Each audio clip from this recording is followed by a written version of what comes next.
My name is Liz Jaffe, and I'm the president-elect of AACR. I also serve as the deputy director of the Sidney Kimmel Cancer Center at Johns Hopkins in Baltimore. The AACR, which is celebrating its 110th anniversary this year, is the world's first and largest organization dedicated to saving lives through cancer research.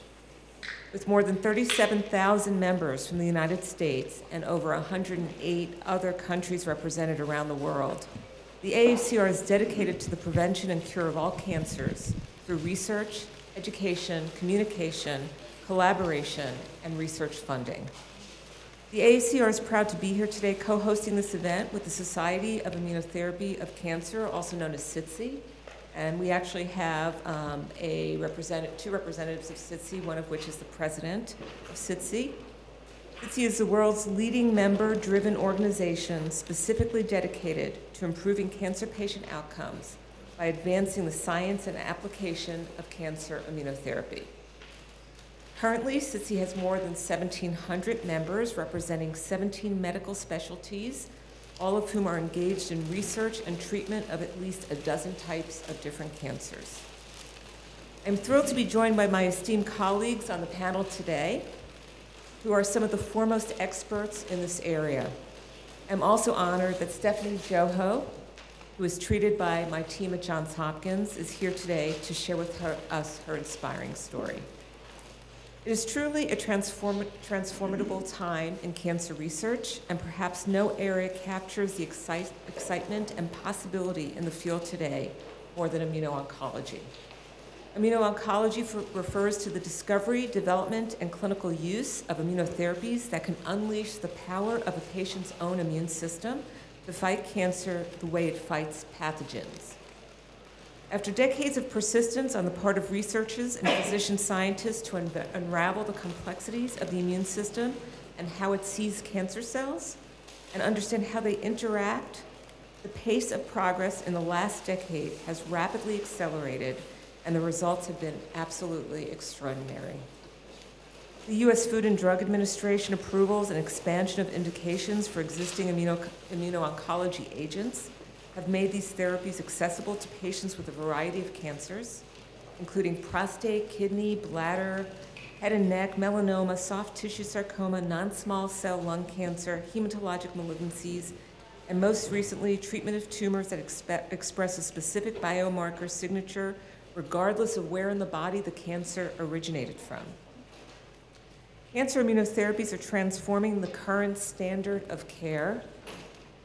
I was looking at how many have been approved just in the past 5 to 6 years, and it turns out that immunotherapies have been approved for 21 indications in the past 6 years, and we're about to see the first approval of something called CAR T cells, which you'll hear more about from Dr. Stephen Rosenberg, who's been a pioneer in this area.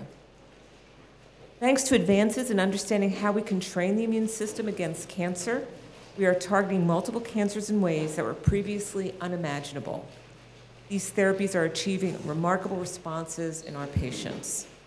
Patients with cancers that were a death sentence just a few years ago are now living years, and years with good quality of life. That's really our goal. Very simply, immunotherapies are game changers. Not all immunotherapies work in the same way, and you will hear more about the different mechanisms and treatments that are in the clinic and that are being developed and tested today. Also, despite the incredible scientific progress that has been made in immuno-oncology, much more work needs to be done to determine why these therapies work in some patients and not others, and how they can be used to target more cancers, especially the most intractable ones. Therefore, in addition to learning more about advances in this area, you also will hear more about these challenges and how we are working to overcome them. But it's important to note that the advances we will be discussing with you this afternoon would not have been possible without federal funding for the National Institutes of Health and the National Cancer Institute, funding that is truly the lifeblood of medical research. Getting the advances to the clinic and patients also depends on a well-funded Food and Drug Administration. This is also why initiatives like the Bo-Biden Moonshot are so important to accelerating the pace of progress in areas like immuno-oncology for the benefit of all patients. Thanks to bipartisan support, By our Congress, this transformative effort, guided by the National Cancer Institute's Blue Ribbon Panel, which I was one of the co-chairs, will receive targeted funding over the next 7 years through the 21st Century Cures Act. And last but not least, progress depends on cancer patients themselves, through the willingness of people like Stephanie, who has joined us here today, to participate in clinical trials and to tell her story to all of you. We are able to advance new immunotherapies to the clinic more quickly. Now is a critically important time. In the last few years, we have seen a groundswell of bipartisan support for the NIH, and as a result, Congress provided significant increases for the NIH in FY 2016 and 2017. Federal funding for medical research has turned a corner and is once again headed in the right direction after many years of being flat, and we are deeply grateful to Congress for making it a priority. However, we will not be able to continue the pace of progress and achieve our goal of conquering cancer without robust, sustained, and predictable increases for the NIH and the NCI in the coming years and beyond. This will require Congress to negotiate a bipartisan budget deal to raise the discretionary budget caps for FY 2018. The short-sighted and restricted caps currently in place will both harm our nation's ability to further understand the complexities of cancer and will postpone the development of life-saving therapies for our patients. We also must remember that immunotherapies cannot save and improve lives if patients cannot access them. So we need to make sure that the research we're doing also looks into how better to get our therapies out to patients who need them at a good cost. So with all this in mind, I'd like to get started. I'm going to introduce briefly each panelist to you in the order he or she will speak today. We'll follow each set of remarks with a question. Then we'll open it up to all of you for questions at the end of all the panelists' discussions. Our first speaker today is Dr. Stephen Rosenberg, who is the Chief of Surgery at the National Cancer Institute and a world-renowned pioneer in immuno-oncology. Steve, take the stage.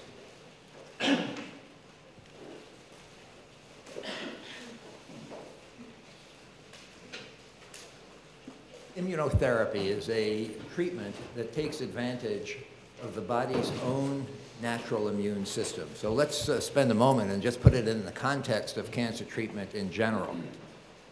We've had three major methods for treating cancer over the last years. We have surgery, 3,000 years old. We have Egyptian papyri talking about surgeons removing tumors. We have radiation therapy.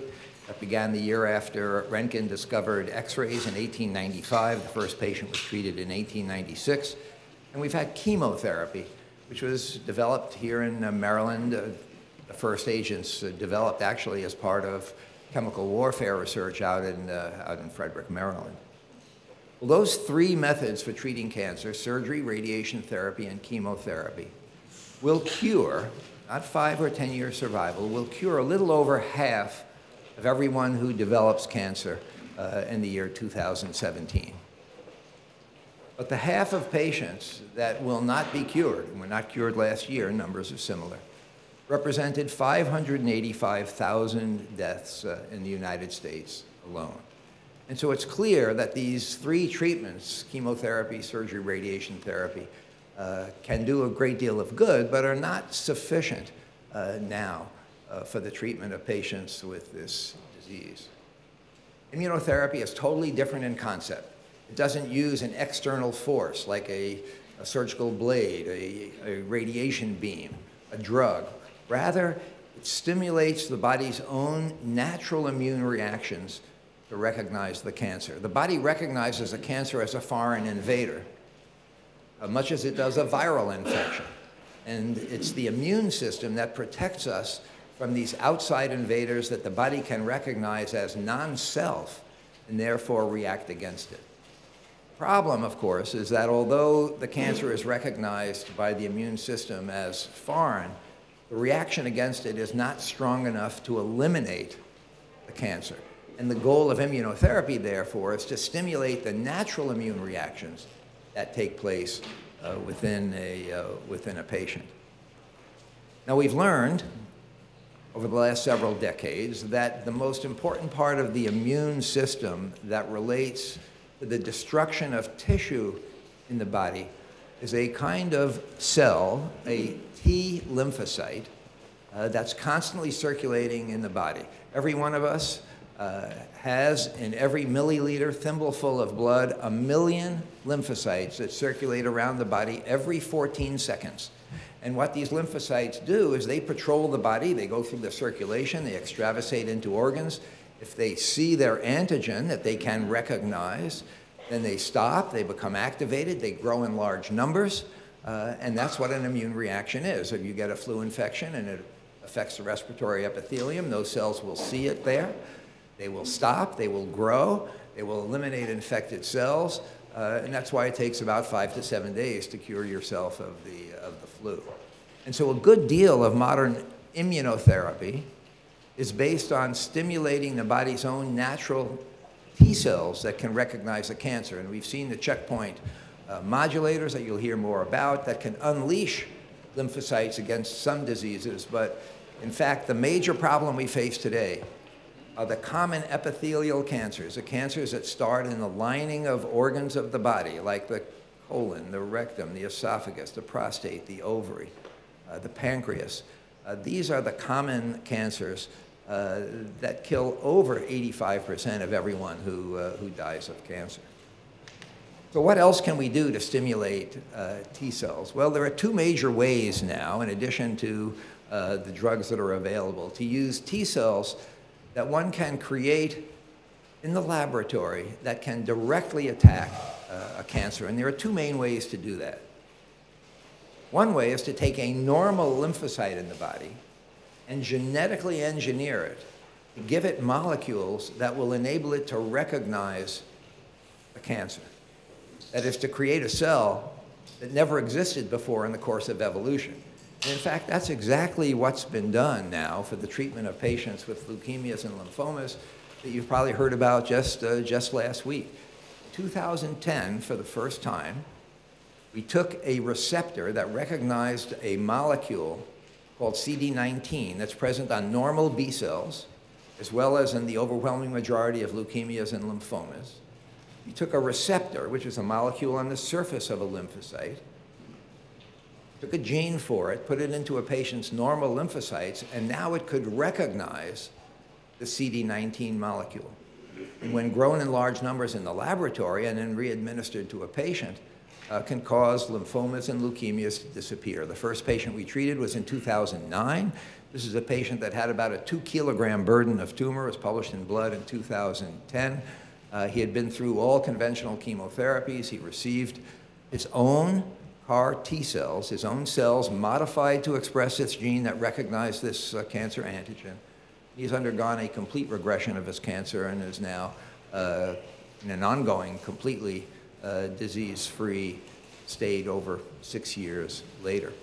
That was then rapidly picked up by several commercial companies. Kite Pharma formed as a new biotech company to try to develop this. Novartis began to develop it. Celgene, a variety of other companies, and we heard just last week there are two companies, Kite Pharma and Novartis, that have submitted BLAs to the FDA, and I have every expectation that in fact this treatment, which in our hands was capable of curing 46% of patients with these, a little bit less when you take it to multi-institutional studies, will be available around the country, if not around the world, before the end of this year, if the FDA provides approval to these two companies that are applying to provide this.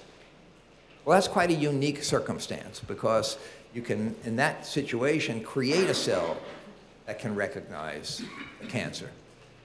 But the most common applications within the next several years are likely to be ways to identify the very rare cells that do exist in the body that naturally recognize the cancer. And for the first time in the last 2 to 3 years, we have a way to do this. Cancer is caused by the accumulation of mutations in DNA that cause mutations in proteins inside the body. And it's the cells in the epithelial lining of organs that are constantly turning over that tend to develop these mismatches of mutations, create new DNA sequences that give rise to new proteins. And the immune system can recognize them, but very weakly. Well, very recently, we've developed techniques to actually identify the 1 in 10,000 cells, which would be about an average, of lymphocytes that are in the body that can actually recognize these mutations that have resulted in the cancer, that actually caused the cancer, and target them.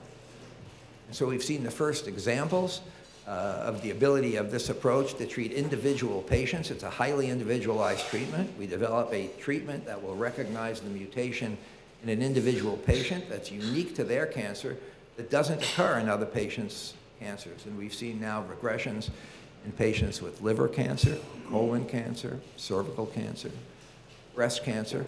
It's an approach for the first time that presents a blueprint for the treatment of any cancer, because all cancers have mutations.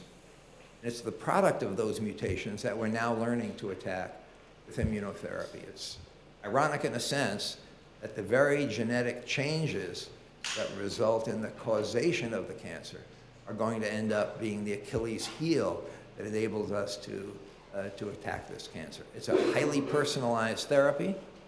We have to take the cells from a patient, the lymphocytes from a patient, identify those rare cells that can recognize the cancer, and we have to develop high-throughput immunologic testing methods. You have to sequence every cancer. You can now do that in 5 or 6 days in my own research lab, for example, and then identify those rare cells or recognize the mutations so that they can be used as a therapy.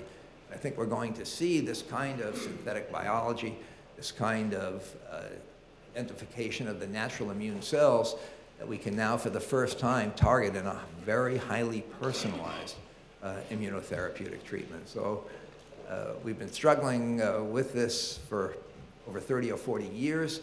First immunotherapy ever approved for the treatment of cancer was interleukin-2, first described in 1985 as an effective treatment. We're going to see in the next several years, I think, an explosion of immunotherapeutic approaches that are going to join surgery, radiation, and chemotherapy as the fourth arm of our armamentarium to attack patients with malignancy. Thank you. Can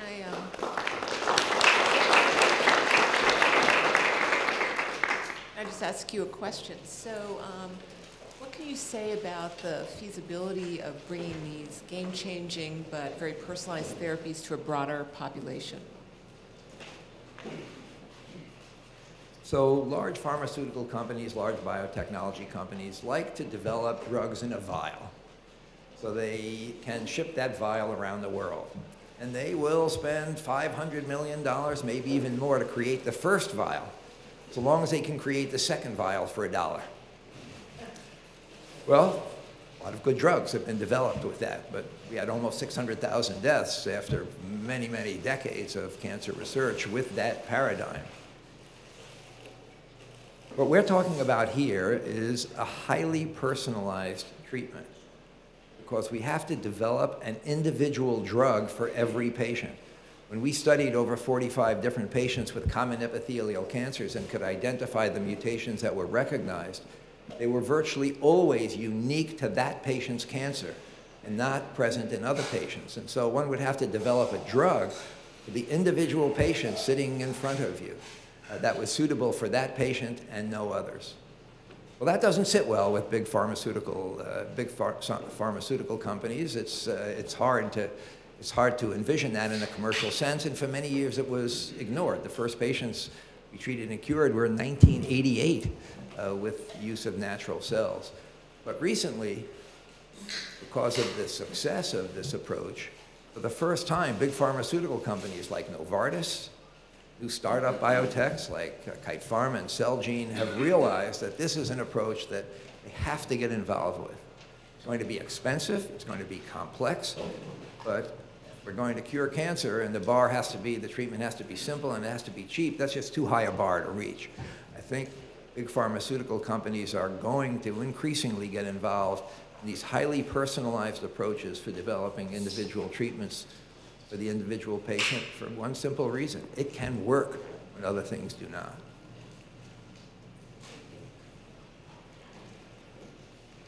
Okay. Okay, our next speaker is Dr. Bernard Fox. He is a past president of SITC, and he's currently the chief of molecular and tumor immunology at the Earls Charles Research Institute at Oregon Health and Sciences University. Good afternoon, and thank you for having us here today. I'd like to first start by thanking Dr. Rosenberg. I think his work over the last 40 years has kept the field of tumor immunology alive. The concept that your body's immune system can destroy your cancer. It's kept that alive, and it's helped support research efforts by many other research investigators. So other academic investigators whose research and the funding agencies weren't funding them, when Dr. Rosenberg made certain advances that were very prominent advances that were published in the New England Journal back in the late 80s, it led to a resurgence of funding and support of research of which America and the world is today benefiting greatly. That I think is a major point. And so hats off and kudos to the NIH and the National Cancer Institute for their continued support of a lab effort that was really project science at probably its earliest. Big teams of people working with a simple goal, getting the immune system to see cancer, and then pushing that from the animal models into patients. That's critical, and that couldn't have happened without the support of Congress. So thanks to Congress for taking the time back in the 80s and the 90s to support those sorts of continued research efforts. I met Dr. Rosenberg back in 1983, or 84, and I joined his lab in 85 and spent 5 years at the NCI, and they were 5 of the best years of my life, because what I learned there was I learned the way to attack cancer is to do good basic science, do something in animal models that you couldn't do before, so that you can treat the cancer better, then move that into patients with advanced cancer, work closely with the FDA to see how that works, and then one of the most important things is to train the next generation of investigators that will push this forward, because you can't expect that you're going to get this done in a short time frame. And I think those are 3 important things that I adopted, that I learned from Steve, to do that. And when I moved to Oregon 23 years ago, we set up a new institute, and with another colleague, Walter Erba, who also trained at the NCI, set up an institute with those 3 points: to do good basic science, translate it into patients, and train that next generation. So those are 3 critical elements that you, as the funders of our scientific effort, need to be aware of. So that's kind of an introduction. So what I teach the first-year medical students for the last 5 years is the only thing that makes a difference in the life of a patient with metastatic cancer that's spread, is whether or not their immune system is turned on or not. Because all of the therapies that we have, chemotherapy, radiation, surgery for metastatic disease, they all work because the immune system is able to mop up those last cancer cells that are there. And if it's not working, it's going to be bad. Another point is that we think that probably everybody develops cancer over their lifetime. But if your immune system is turned on, it's going to eliminate it. So you never know you've had cancer. And so that's another component that science over the last 20 years has shown us that supports that as a concept. That's important, right? This concept that the immune system is important. Well, what's the other data to support that? So part of that is this concept of biomarkers. We've got these great drugs. 7 years ago, ipilimumab, anti-CTLA-4, Dr. Rosenberg's lab actually published one of the first papers on that as well, which is a drug, the first drug that breaks off the immune system so it could fight the cancer. That drug worked in melanoma patients. It increased response rates to about 20 to 24%. At 2 years, you had 2-year survival. That was a great increase. But still 80%, 75% of the people progressed. They went on, right? So why was that? So the idea was that the immune system was important. What's the data to show that you could line those up? So back in 2006, a group in Paris, Jérôme Galland, Franck Pages, working with Wolf Friedman, did something really remarkable to me. There's been a concept in colon cancer of the colon. I think you'll maybe hear some more about that later today. But that's a disease where pathologists, the guys that look at the tumor once it's come out, have made associations for more than 100 years that if there were lots of these immune cells present in the cancer, those patients did better. But in 2006, for the first time, they took these sections, which before had just been somebody looking at it with their eyeballs and saying, oh, this has got a lot, this has got a little, or this is brisk or not. They took and used objective assessment tools. They took digital imaging, and they then used computer software to count the cells and quantitate not only the numbers of cells that were there, but where they were located. Were they in the center of the tumor, or were at the invading edge where the tumor was growing into the patient's body? And what they found was that if there were high levels of T cells at the invasive margin where the tumor was growing into the patient and in the center, those patients did much better, regardless of the stage of how advanced it was, than patients who did not have that. And so if somebody, even with an early stage cancer, didn't have those immune cells present, they were going to do badly. And many of those patients today wouldn't even get treated. So the idea that we could identify a biomarker, identify patients with early stage disease that are going to be sent home, that we could maybe give them a therapy, put them on clinical trials so we can make it better, that would be a great thing to do. And so the problem was 6 years ago, 5 years after they had published that paper, there was still not a test available that would actually assess that. And so one of the things that happened is the Society for Immunotherapy of Cancer and the board put together a task force and agreed to support an effort to do a global validation of that observation that was made in Paris. And they led a 13-country, 3,000-patient study which assessed in this objective fashion using technology that was developed by a Nobel Prize winner, in which the NSA uses for satellite imagery to kind of look at the images. They used that technology to assess those patients, those 3,000 patients. And they validated that finding that yes, if you've got a large number of immune cells at your cancer, you're going to do better regardless of stage. And if you're low with those numbers, you're going to do worse, much worse. What that says is that the immune system is important, kind of reiterating what Dr. Rosenberg said. But it's important, so now we have to find ways to make that better. And we also need new biomarkers. I'm off my script, so I don't know where I am exactly. But the point is that your help, your support has helped do that. And a lot of these new ideas, they're not coming from the large pharmaceutical companies. I mean, they do great things. But where the innovation comes is from the scientists, the people at the universities and at the research institutes in this country. And they're the people that are coming up with these real innovative ideas. And your funding you support to the NIH is the lifeblood for those research efforts. That's the effort that's going to drive the development of new companies. It's going to create new industries, new products, and jobs, and good, high-paying jobs for Americans. So we need that. And what I find today is that, I know I'm off script, is that the graduate students, the students that we train, right, they're looking at what's happening with labs closing, professors not getting grants to support critical experiments, and realizing they're not going into academic medicine anymore, into academic research. And they're leaving that up. So it's this dearth of funding that we've had has already had a profound effect on students over the last decade. So I just would like to bring that up. I think the other thing is, I talked a little bit about mentioned the innovation. So one of the things that the Congress did again a number of years ago was the SBIR project, to earmark money in the NCI and NIH budget to SBIRs. That has been a very important role in development of the biomarker areas that are out there and these new technologies. Because a lot of the big pharmas, they still develop drugs, but a big part of their pipeline comes from scooping up the small biotechs that are coming out of the small academia. And so what SBIRs have done is some of the craziest ideas, like the way they thought of Dr. Rosenberg's work 35, 40 years ago. Those crazy ideas that you can't get venture capital funding for. The SBIR program allows those small academic spin-outs to develop, make their products, test their products, and get it to the point where they can either get big pharma or ventures or other institutional supporters to fund them.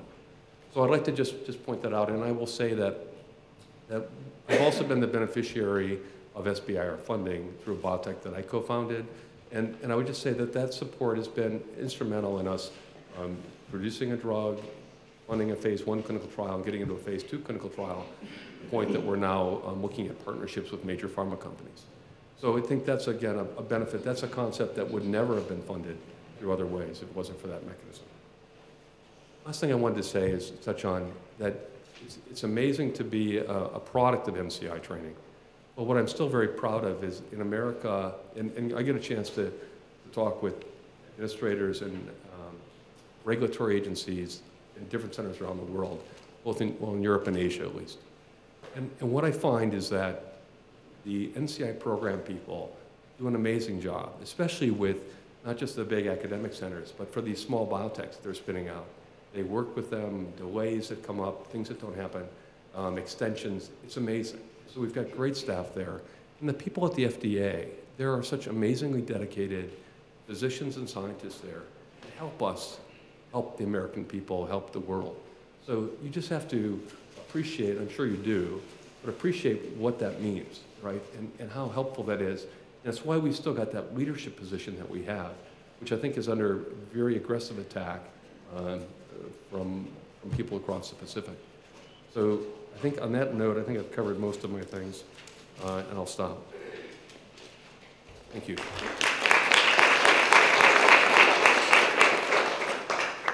Bernie, can you give us one or two roadblocks that is inhibiting moving immunotherapies to a broader group of patients?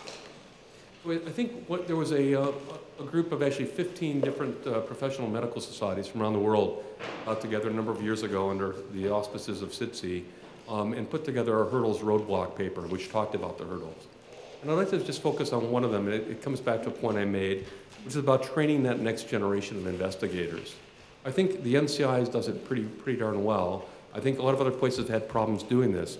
But the concept of, you may not know this, but physicians are pretty busy. There's this thing called healthcare and figuring out how they're going to fund that. But they're pretty busy as they try to eke out every last dollar. So it's hard to find physicians that are going to be both up to date on all the latest in medicine and do the research. I mean, Dr. Jaffe is a prime example of that, who's able to keep her feet in both camps. But it's very hard. So what we really need is we need to train translational investigators, people like Dr. Butterfield here, who are going to be the scientists who are going to work closely with the clinicians and take the responsibility to make sure things get done to move that next generation of clinical trials into patients. The other thing we need to do is do a better job, I think, of empowering our young investigators to do those steps, the things that Dr. Rosenberg taught us, to take the good science and do what you have to do to move it into patients. And so those are two of the things I think we need to do. Thanks.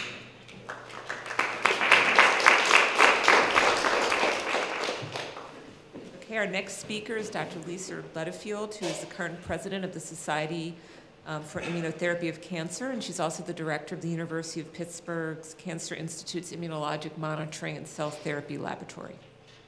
Good afternoon, everyone. I wanted to talk a little bit about the concept of cancer vaccination and tell you where we are in that part of this field.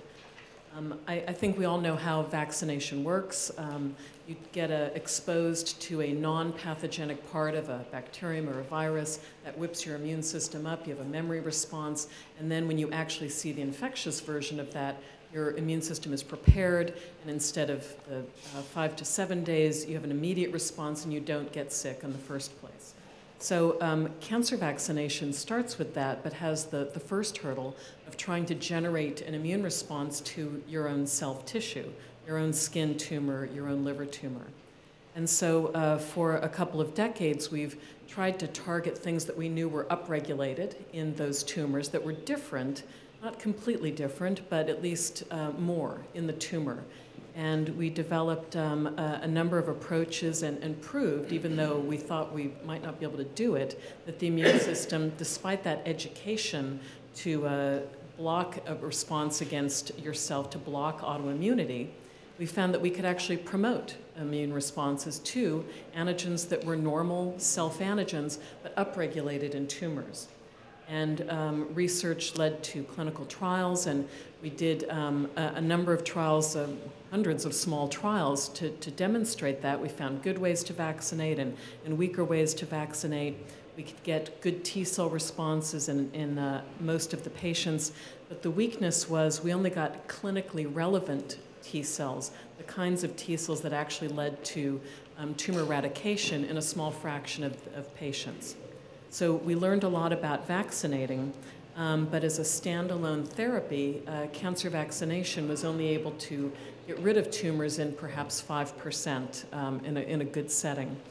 So we had to think more about that. So where are we today with the idea that we can give a vaccine and promote relevant anti-tumor immunity? And one of those settings is in combinations. So I think you know about the checkpoint blockade and these antibodies that are taking the brakes off of the immune responses. Those seem to work best in patients that already have an immune response going.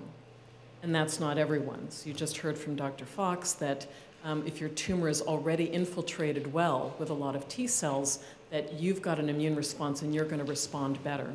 But we also have the patients who don't have that yet. And so we have to think about ways that we can promote the immune response that's going to then be built off of and amplified by the checkpoint blockade. So that's certainly one area of active investigation where cancer vaccines are being employed. The second is in prevention. It would be great if we could stop the tumors from even developing. And there are patients who have premalignant lesions that we catch on a colonoscopy. Those are polyps, they're not tumors yet, but they're on the way. And if we could vaccinate those people before those are actually developed cancers, then we wouldn't have the cancer in the first place. And there I'd like to give an example of the work of my colleague in Pittsburgh, Olivera Finn. And she's been working for a number of years targeting a protein that's upregulated in colorectal cancers and some other cancers called MUC1. But it's also different in other ways in the tumor. It's glycosylated differently, so it's chemically different in tumors. And so she did a number of studies in advanced stage cancer patients where she vaccinated against that, was able to derive a strong immune response. She had to develop new mouse models that would mimic cancer patients better than existing mouse models to understand the kind of immune response she was generating. And this is now developed to a large-scale multi-institution prevention study. And so it's a 3-year study and about 7 different institutions that just completed enrollment of 120 patients this year. And so now those patients who had premalignant colorectal polyps are now being followed to find out, 1, what sort of immune response did they get, and 2, did the ability to prevent those. This is a placebo-controlled study, so we'll know the patients who didn't get the vaccine and the rate at which they then develop more polyps and progress to cancer versus those that got this vaccine to see if they were the ones that perhaps didn't get any more polyps or didn't have any tumors ever actually form. So I think this is an exciting area for cancer vaccination in a prevention setting. The other setting builds off of what you heard from Dr. Rosenberg about these mutations in tumors, these personalized vaccines. On the flight over this morning, I read 2 papers on brand new personalized cancer vaccinations that build on this, where, and this is the result of a technological revolution that's gone with the immunotherapy revolution. In my own work making cancer vaccines to these commonly shared antigens, we've wanted to drive a response to the private mutated antigens, and we haven't been able to identify them. It's been very challenging to do. But now, with the ability to sequence tumors, we know the differences between everyone's tumor and their natural DNA.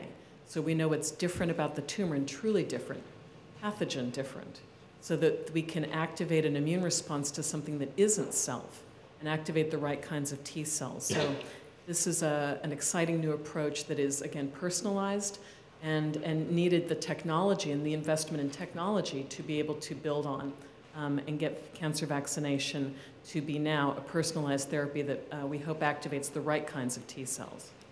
So in the case of my colleague Olivera Finn, how did she get from her basic research? She had research grants that were basic research. Can we target MUC1? How to do that? What's the best platform? Develop a new mouse model. Then she built on the infrastructure at the University of Pittsburgh Cancer Institute from our Cancer Center support grant for infrastructure for clean rooms and the ability to produce, take her bench to bedside research for these small-scale clinical trials. Now, those data were strong enough that she was able to get the next grant, a multi-institution grant to support broad testing of this new personalized strategy and a prevention strategy so that patients can get the mutated protein and the differentially glycosylated protein as a preventative vaccine. And stay tuned. We'll know presently if that's working. So those are the things I wanted to highlight on cancer vaccination and how we're now combining that and looking for the right setting to promote the right kind of anti-tumor immunity. Thank you.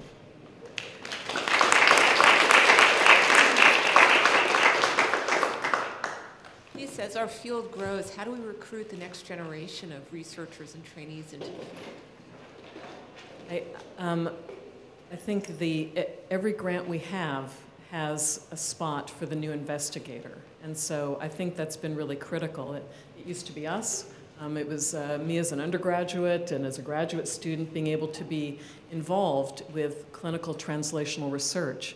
And so I have two undergraduates in my laboratory right now that are thawing patient cells and doing those studies. And every one of our grants has a spot for a couple of these people who are excited. They're hearing about this in the news too, and they want to be involved. And so there are opportunities really at every stage to bring in those new investigators and to use their excitement to keep the energy going in the field. So it's great for them as well. Thank you.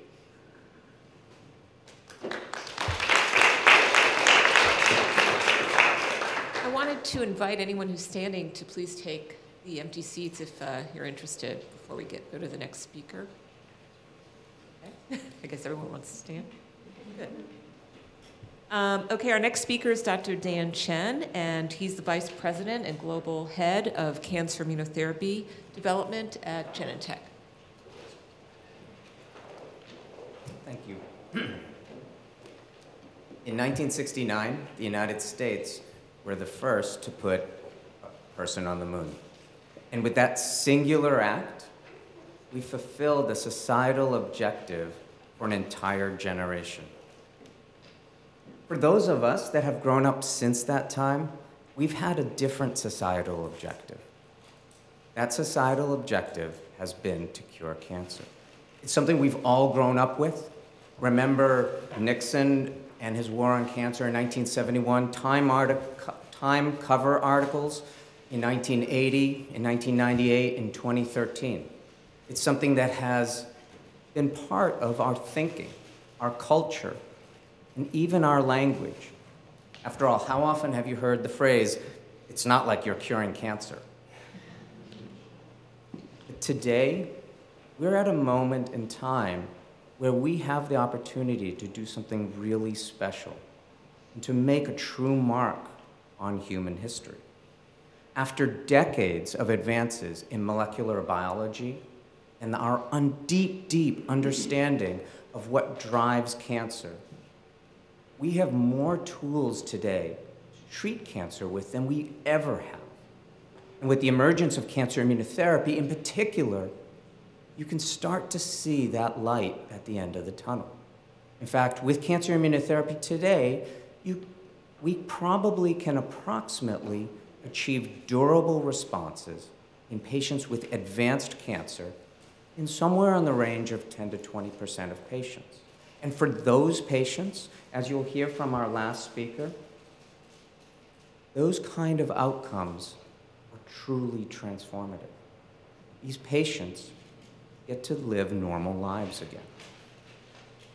Unfortunately, for the majority of patients with advanced cancer today, those benefits are not quite as life-altering.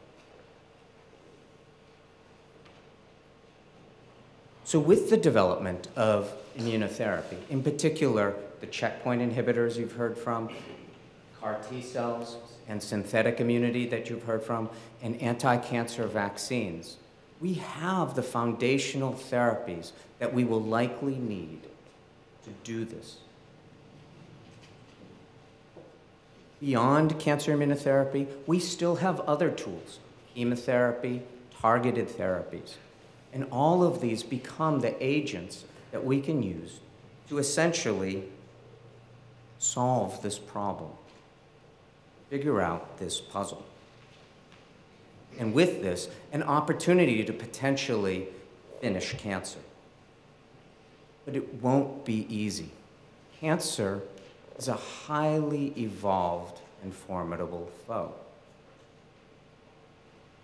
But there is a roadmap. If we look at the types of therapies we have today that are curative in cancer, there are a few of them. The treatment of non-Hodgkin's lymphoma, curative regimen, 4 or more drugs.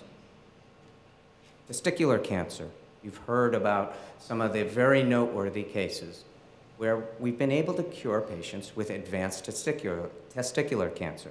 Think Lance Armstrong, with a patient not only with spread testicular cancer, but with brain mets.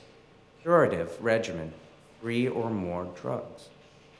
Pediatric ALL, so leukemia in kids, 7 drugs, curative regimen.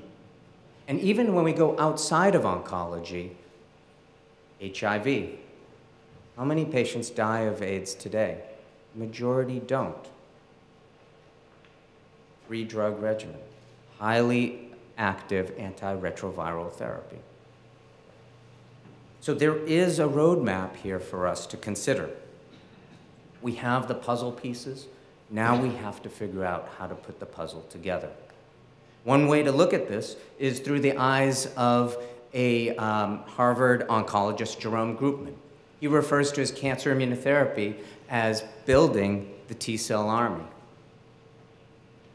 And as you heard, T cells are the immune cells in your body that can recognize and kill cancer cells. So how are we going to put together a curative regimen in cancer?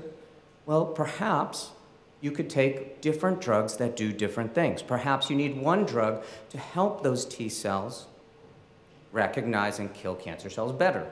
And another drug might help marshal those T cells to the sites in the body where the cancer exists. A third drug might help those T cells live longer and continue to do their job. And finally, another drug might actually recruit a stronger, larger T cell army to fight cancer with.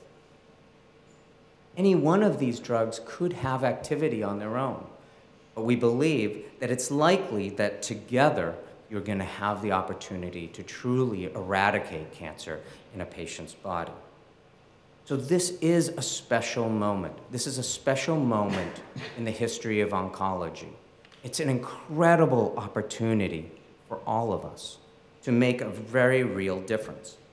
And so in many ways, today is a call to action. It's a call for collaboration. It's a call for partnership, a partnership between our academic institutions, our government and government agencies, and industry. And we believe that with that partnership, we can do something really special with this moment. If you think about our academic institutions, that's a place where we can try to figure out how to best put these therapies together. How many drugs are you giving together? Which ones? Are you going to give them all together? Are you going to sequence them? Do you need to give 2 drugs followed by a different 2 drugs? These are tough questions that will need to be answered and are likely best answered in our leading academic institutions, which are, of course, funded through multiple mechanisms, very importantly through the government. But with our government agencies themselves, think about what we're embarking on. Creation of curative regimens doesn't look like traditional drug development. It will require something very different. And so importantly here, for government to set the appropriate policies to allow for the right type of complex drug development that will likely be necessary to finish cancer. And finally, for our industry to deliver on having the right drugs available so that we have them to put into ultimately the regimens that we will need to build. So we have at this moment in time something really special within our reach, the ability to potentially fulfill our own societal objective. What is necessary is that final push. That push to build a regimen that will ultimately lead to the cure for cancer.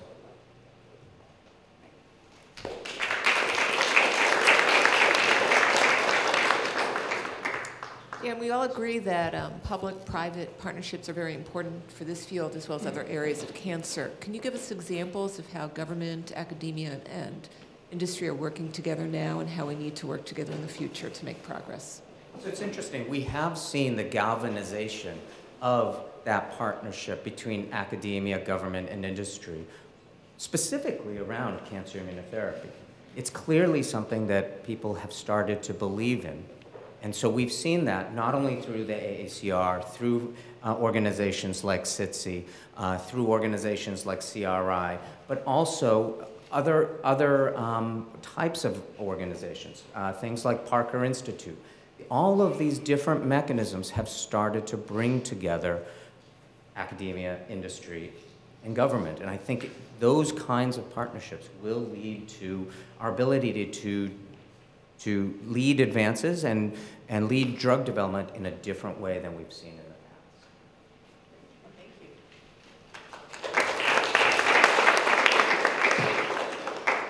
past. So our final panelist speaker is Stephanie Joho, and it is my great pleasure to introduce her. She's a cancer survivor, she's a patient advocate, and she's particularly a cancer research advocate. Stephanie? Thank you, Dr. Jaffe. So, I'm barely 27, and if it were not for immunotherapy and for cancer research, I would not have seen 25. I was diagnosed with a really aggressive stage 2 colon cancer at 22 years old, and that very quickly became stage 4, and it metastasized into my abdominal cavity, which then, 2 very aggressive surgeries, 2 horrific rounds of and different regimens of chemotherapy later, I was deemed completely inoperable and totally incurable by one of the best cancer hospitals in the world.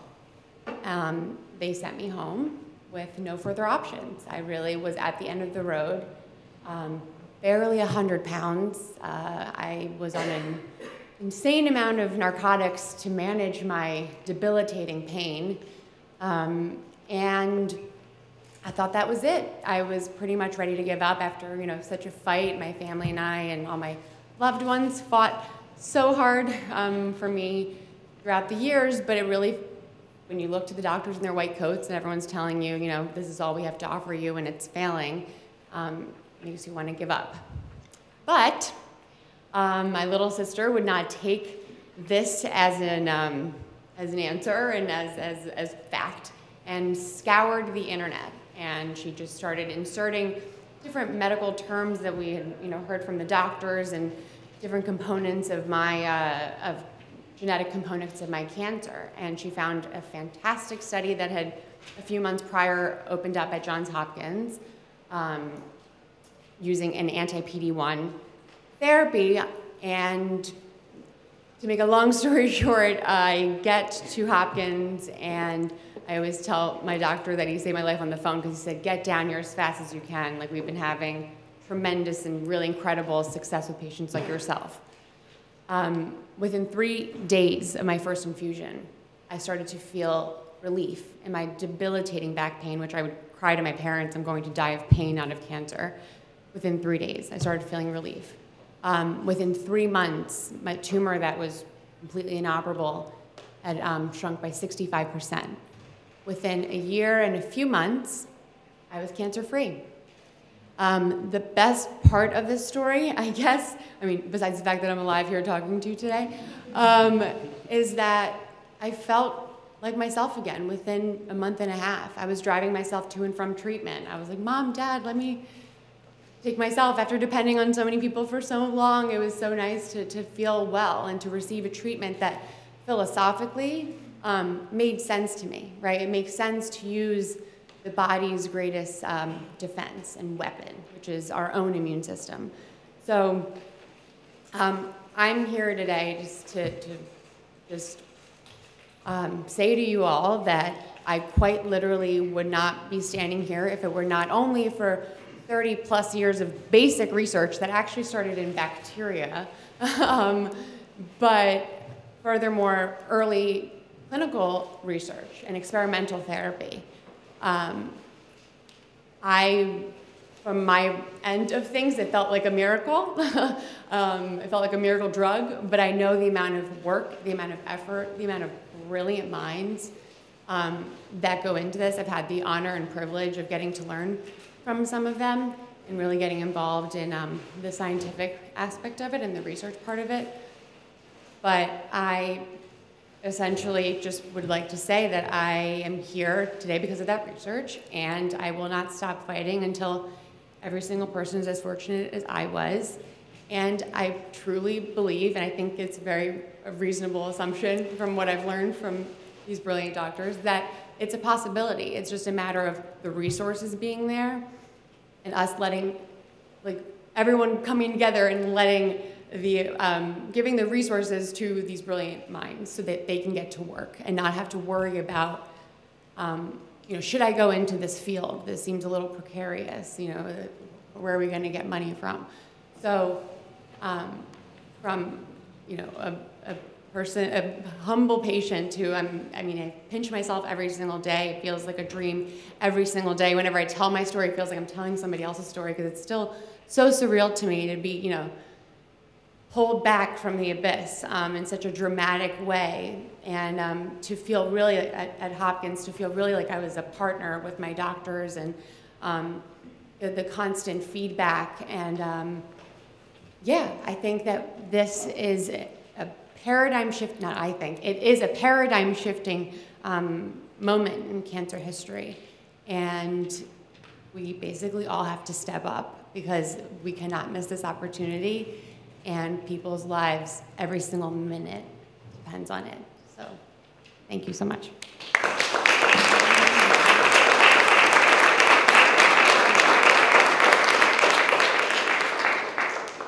That was great. Thank you for telling your story. Can you give us some advice that you would give to a patient with a new diagnosis of cancer? Sure. I think now more than ever, because of all of the new genetic testings and all the different things that differentiate certain cancers, each cancer is individualized. We like to talk about it, breast cancer, colon cancer. My colon cancer did not act like a regular colon cancer. So I think for a cancer patient who's diagnosed, to really understand the landscape, which again is changing by the minute, and really understand all the genetic testing that is available to them. And self-empowerment, right? Very fortunately, things are moving so quickly that oncologists at times have a hard time keeping up, right? Every day, hopefully, there's new clinical trials opening up. So I think it's really about becoming an expert in your own cancer and knowing really everything that you can, because MSI, which is microsatellite instability, is the thing that differentiated my cancer, which is basically what made me such a wonderful candidate for immunotherapy and actually made me completely chemo-resistant, and the chemotherapy probably most likely made everything worse, made my cancer just grow and get more aggravated. So it's really important in this era of precision medicine, or if we want to talk about precision immunotherapy, that patients don't become their own doctors, of course, but really understand the landscape, the options available to them, research clinical trials, phase 3 clinical trials. Clinical trials are treatments, and I think they more and more can be more precise treatments for people as opposed to what is standard of care. Standard of care for colon cancer was not the best route for me. So I think it's about being your own biggest advocate and self-empowerment and really a self-education process and gathering all the resources that you can. Thank you. I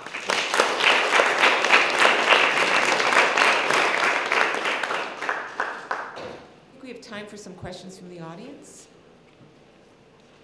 Dr. Jeff, I'm Peggy Eastman with Oncology Times, and I'd like to ask Dr. Rosenberg, and perhaps Dr. Chen would also like to comment. Dr. Rosenberg, you mentioned that there's sort of a different paradigm emerging in drug development where you're not going to really have those blockbuster drugs. You're going to have maybe a drug that works really, really well on a very small subset of patients. So I guess I'm wondering what the financial incentive for a company would be to develop that drug, even though it's highly successful, for a very small number of patients? Well, when you talk about a small number of patients, we're talking about one patient. The blueprint that we've been publishing over the last couple of years involves identifying the cells, the T cells within that individual patient that recognizes a unique mutation in that patient and no one else. Now, there are some special circumstances, and we've just heard about one of those from Stephanie. Some kinds of cancers have a huge number of mutations, and therefore there are a small number of drugs, checkpoint modulators, there are over 20 of them now, that can impact that small select group of patients that have many, many mutations. So they can be shared, and there can be drugs that can affect more than one individual. But the overwhelming majority of patients do not respond to that kind of treatment. And so we're actually talking about developing a new drug for every patient. Very expensive, but we've seen the first example of it just last week, where Novartis, and very shortly after that Kite Pharma, are very likely to receive approval to accept the patient's lymphocytes shipped from the doctor or the hospital to a central facility where those lymphocytes are then identified or genetically modified, grown to large numbers, frozen in a bag, and returned to the hospital to be administered intravenously, just as any other drug would be. It's going to be expensive, very likely, because it's complicated and involves multiple steps. But in fact, the best way to save money in medical care is to cure people. To not have people wander, as Stephanie did, from one ineffective treatment to another one, to another one, to another one, each one very expensive. If you can cure a cancer patient, you can save a good deal of funds. And so these highly personalized treatments will be effective, but they can be curative. And certainly that's going to be a very important part of the future of cancer treatment. So we definitely need the right mechanisms to do this, right? This idea of hyper-personalized therapies where you're making a drug for every individual patient, whether it's cellular therapy or vaccine therapy, this idea that you can treat an individual patient with a very specific drug. The beauty is that the technology is here. This is no longer science fiction. And so being able to lay out that process where this is doable, it's doable on a patient scale and on a patient's timeline, because patients can't wait for this. But we believe this is doable today. And in terms of commitment to treatment for small populations of patients suffering from cancer, I think that is something that industry has been committed to. That we've seen multiple drugs over the last decade that target very specific genetic mutations that only occur in a small percentage of people. So again, I think those mechanisms exist. But one of the interesting things about cancer immunity and cancer immunotherapy is that this biology is very broad. You may want to still tailor for individual patients, but the concepts are exceedingly broad, potentially broader than anything we've seen previously. And so one of the things you're hearing is we're making advances today across this field to not just cure very narrow slices of cancer, but really lead to the type of changes that might have an impact in almost every type of cancer. Thank you. Yes, please. Hi, my name is Alice Guaban. I'm with the American Society of Hematology. My question is for Dr. Rosenberg.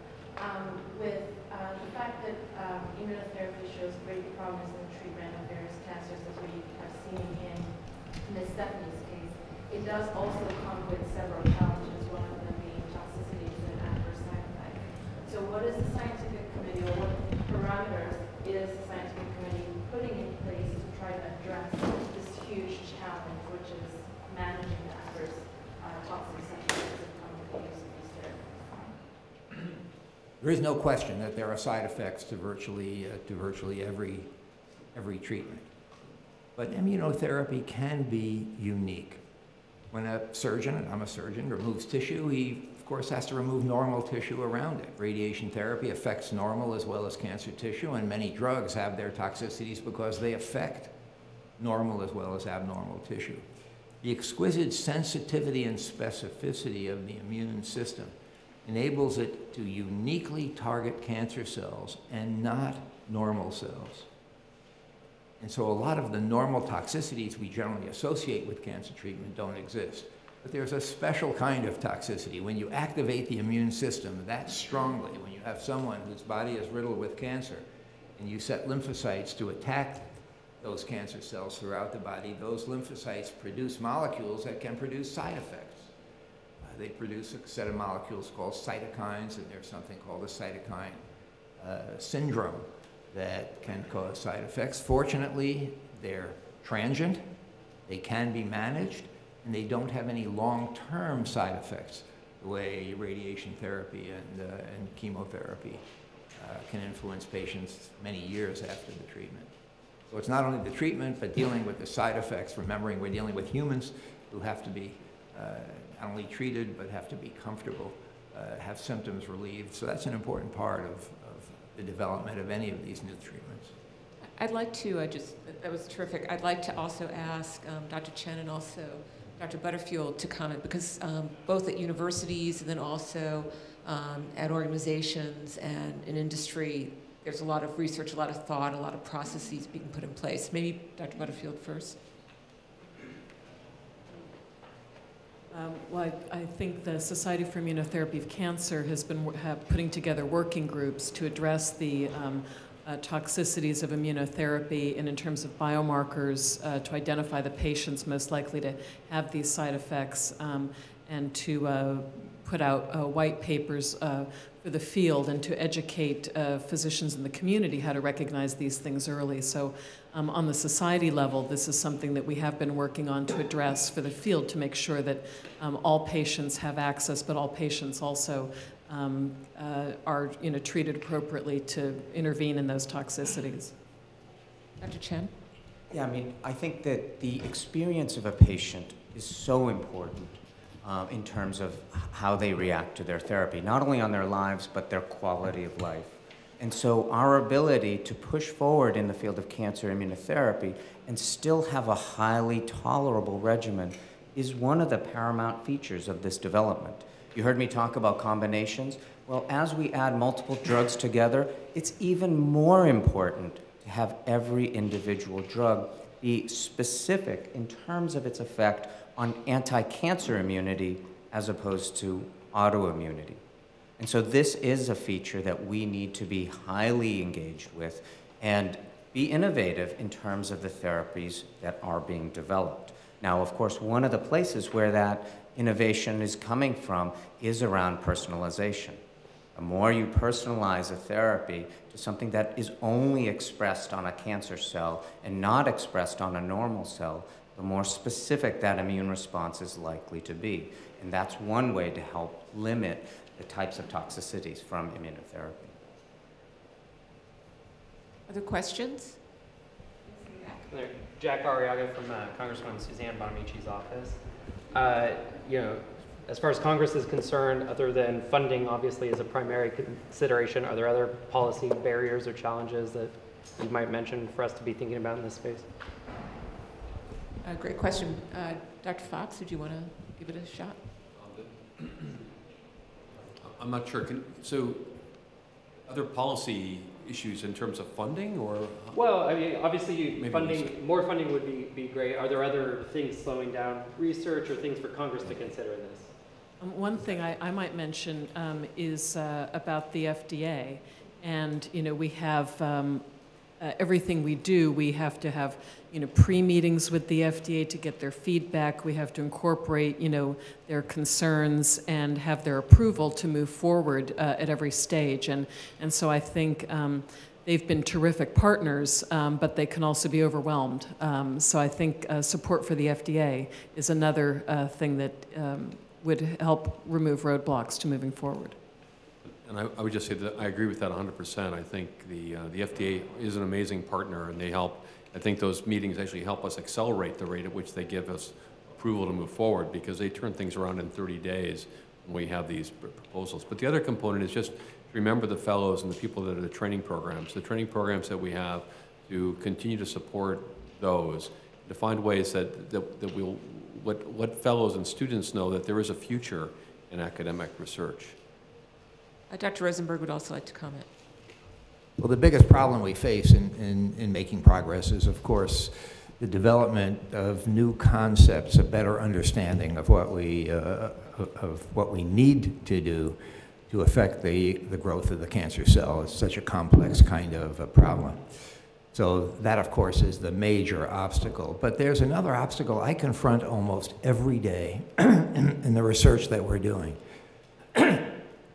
And that is, as biotech and pharmaceutical companies have become more and more involved in the development of these new approaches, there's an element of secrecy and lack of sharing of information, lack of availability to receive reagents formed in one company for which they have intellectual property that they will not share. And so it's this lack of openness and sharing of information that I think is holding issues back. Now, I understand that companies that invest in doing in developing new approaches and new drugs need to produce funds because they have investors that have to be satisfied. But there needs to be a difference in the kind of protection of intellectual property that result in medical advances. That's different. We're trying to save lives. We're not trying to create a better refrigerator. The need to be open and share reagents more freely is very important. I wrote an editorial 20 years ago in the New England Journal of Medicine called Secrecy in Science, which pointed out that, in fact, sometimes a company that I wanted to get a reagent with would supply it only if I signed a confidentiality agreement that I would tell no one about my findings for the next 10 years. And that's not uncommon. And so if we had ways to somehow adjust the protection of intellectual property through legislation that would enable a greater sharing of information, not only among companies but among laboratories, I think that would hasten the development of effective treatments. Maybe I could comment on this as well. So first I would just start that I agree that the most important two partners here on the government side are the NIH and the FDA. And if we want to push innovation, these agencies have to be resourced appropriately. If we want to ask the FDA to be innovative in its thinking on how to rapidly develop curative therapies, they need to be resourced to do that.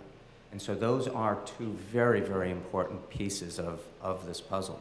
In terms of industry and collaboration, I fully agree with Dr. Rosenberg that there has traditionally been competition amongst industry members that itself doesn't help the acceleration of the field.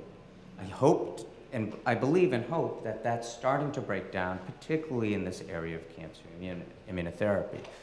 For us at Genentech, one of our beliefs has been in very early publication. And the reason for that isn't because it furthers our competitive situation. It really is the idea of helping build the larger scientific community. But there's no doubt that we need to all get better in this space. And again, my belief is the type of cooperation we're starting to see between academia and government and industry at least is pointing us in the right direction. I just wanted to add one more thing, not to get political, but health disparities, and not just cultural, racial disparities, but socioeconomic disparities are a huge problem. And this was a definite concern that was raised by everyone on the Blue Ribbon panel, as well as the Moonshot. And I know that former Vice President Biden was trying to address this on many levels. I think that the Affordable Care Act has provided more people with access just by giving them health insurance, but it's just a start, it's not enough. And if we start taking that health insurance away, you're gonna see a greater problem in our country, less people getting the right treatments. So it's kind of a very difficult situation now, because here we're in an amazing time technologically. We're getting all these great treatments to patients, but the patients who need to benefit aren't necessarily getting them right now.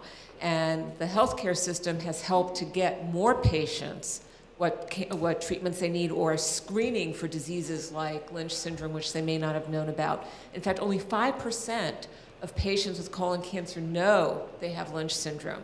Well, why is it important to be able to screen all those other people? Because if we could get those other 95%, we now have a treatment that could potentially save their lives for a long time.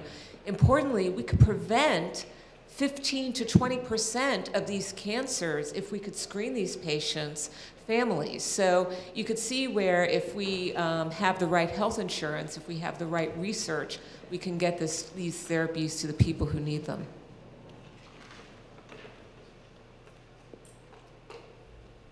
Any other questions? We still have more time, or 5 more minutes?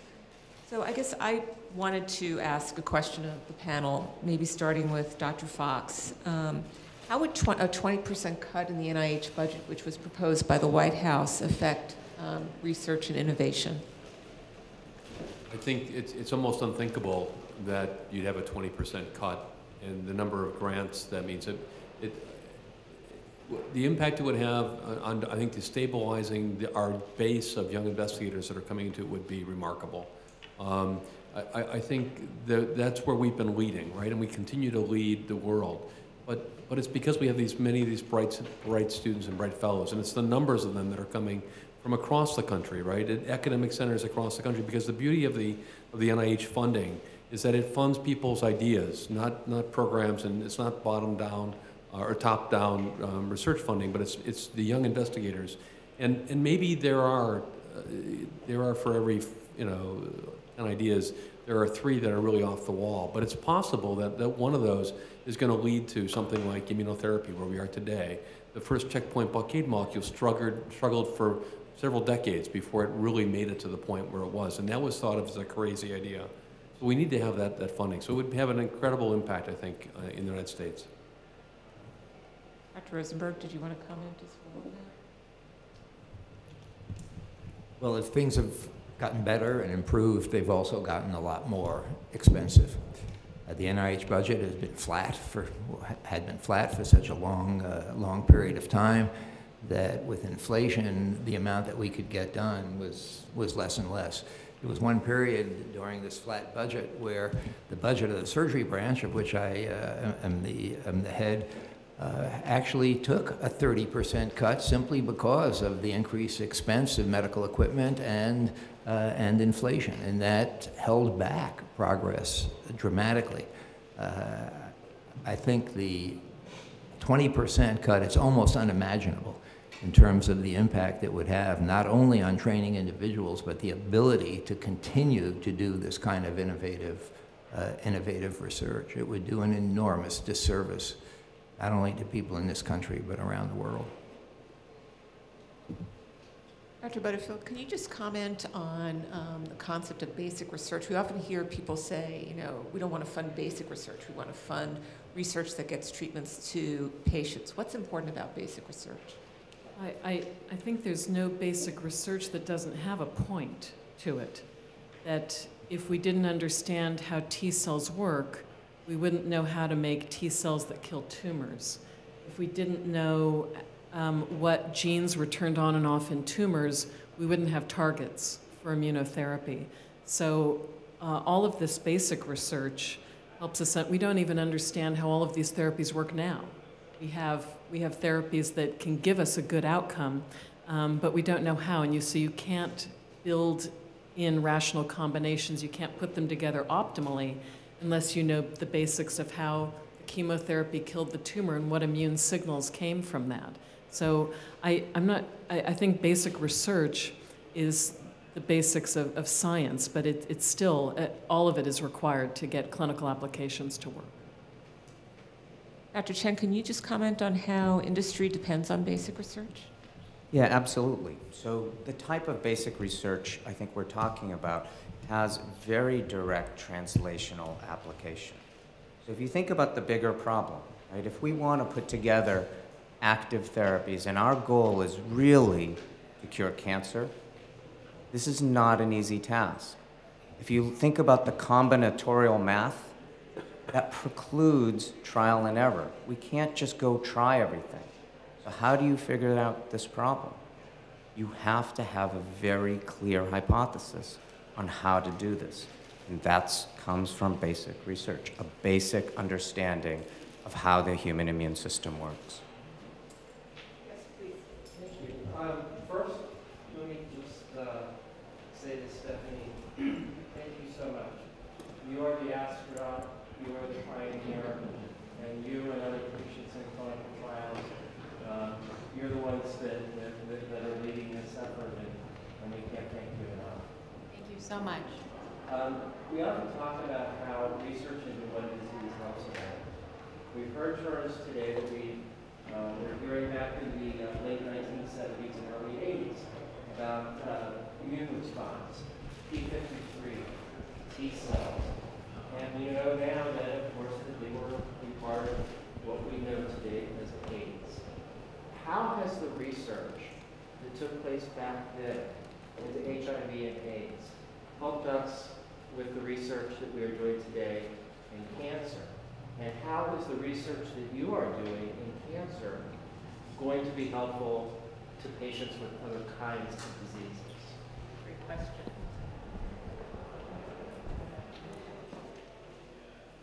So many diseases involve immunologic responses. As you've mentioned, the destruction of the immune system makes people susceptible to opportunistic infections like viruses and fungi that resulted in the death of so many patients during the era in which we had no cures for AIDS. But it was the study of T lymphocytes that taught us what the problem was in AIDS. The HIV virus, of course, were destroying a particular subset of T cells, the CD4 T cells, that were otherwise protective in patients against these diseases. And so studies of AIDS led to an explosion of understanding about the different kinds of T cells that existed, and all of that information could then be applied to a variety of other diseases as well. So there's an intersecting set of knowledge in science. Very hard to predict often when findings in one area will impact on another. But certainly the study of autoimmune disease, the study of HIV, the study of the immune response to viral diseases has played an enormous role in the development of these cancer immunotherapies, and that information is going to be helpful in surprising ways. When one receives a kidney transplant, for example, it's the immune system that one has to combat to prevent the destruction of that organ. It's the exact opposite of what we're trying to do in cancer. But an understanding of one certainly helps an understanding of the other. Okay, I think we're going to have Dr. Butterfield just conclude the session for us now. Thank you. Well, I want to say thank you to our speakers today who have left their clinics and their laboratories to come and talk about this amazing revolution in cancer immunotherapy. And I certainly also want to thank Stephanie very much for sharing her inspirational story that's going to send us all back to the labs and the clinics energized again about what's now possible. I think you've also heard how we've gotten here because of our colleagues in pharma and biotech at the National Cancer Institute, in the cancer clinics, and in the cancer basic laboratories. And it's all of us sharing information that have made this technological and scientific revolution possible. So on behalf of the American Association for Cancer Research and the Society for Immunotherapy of Cancer, thank you all very much for coming to hear about what we've been up to. And I think it's only by working with you for bipartisan support that we're going to be able to continue and finish what we've made so much progress on. So thank you very much.